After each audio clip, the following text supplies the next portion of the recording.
Hi children, welcome back to our 8th standard science class.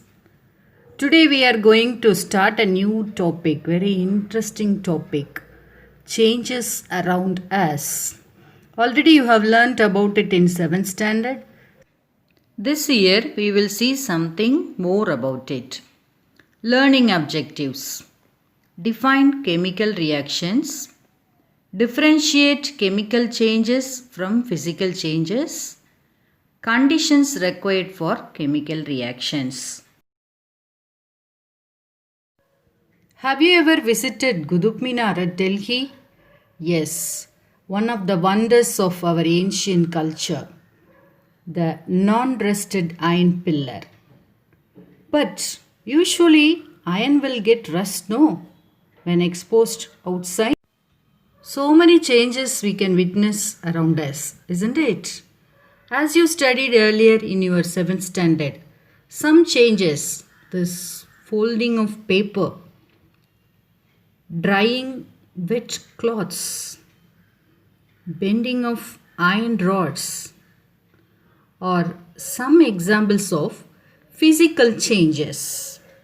Why they are considered to be physical changes? Because physical changes have some common features. Physical changes are temporary and can be easily reversed.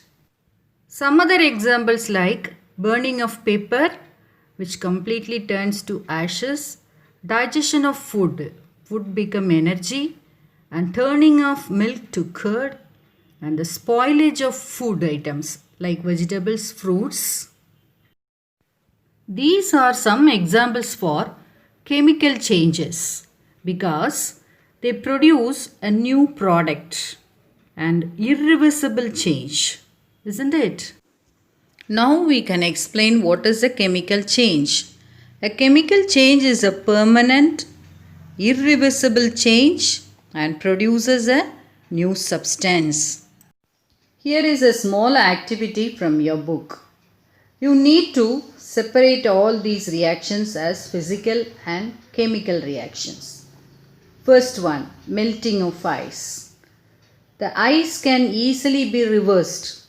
So reversible reaction, so it is a physical reaction. Ripening of fruits. Fruits again cannot back to its original form. So it is a chemical reaction. Third one, rusting of iron. Iron forms a rust of iron oxide. A new product is formed. So it is also a chemical reaction. Spoilage of food, burning of wood, bursting crackers, burning of camphor. All these are chemical changes only because they form a new product as well as these reactions are not reversible, that is they are irreversible. Now it is very easy to complete this. A chemical change is a permanent, irreversible and produces a new substance. You can observe the answers and write it. We can say these chemical changes as chemical reactions also because one or more substances, the reactants undergo a reaction to form one or more new substances, the products. All chemical reactions will not occur at all conditions. For every chemical reactions to take place, certain specific condition is required. Now we will see what are the conditions required for the chemical reactions to take place. Chemical reactions can be done through physical contact, solution of reactants, electricity, heat, light, and catalyst. In our next class, we will discuss the conditions that are necessary to carry out the chemical reactions with one or two examples. Next, a small video for you to watch.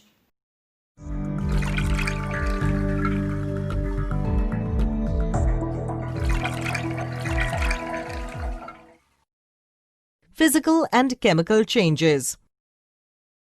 Look at these leaves. The first leaf is fresh and green, while the other is dry and brown. Can we make the dry leaf fresh again? Well, we cannot do so, and that is because the leaves have undergone a chemical change that cannot be reversed. All the changes that take place in our surroundings are either physical or chemical changes. Let us learn more about these changes.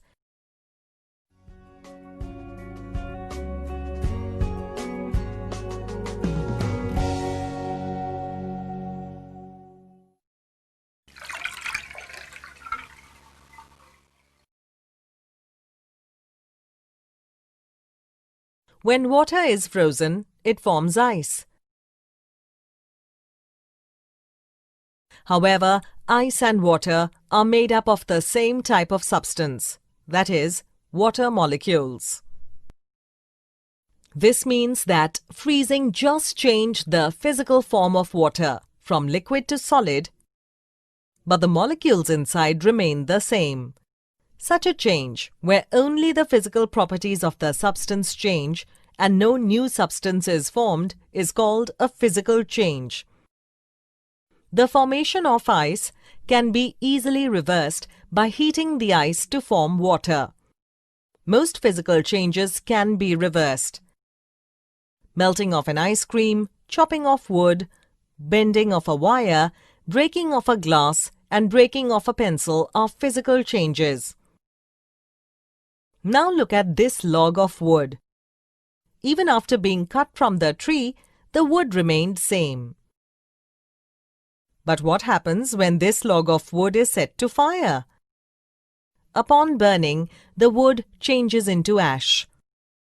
Ash is a new substance which has different chemical properties than wood, and it cannot be changed back into wood again. Such a change, where the chemical properties of the substance change and a new substance is formed, is called a chemical change. Chemical changes are mostly irreversible. Burning of paper, rusting of iron, cooking of rice, curdling of milk, and ripening of fruits are chemical changes. So now you know all about physical and chemical changes.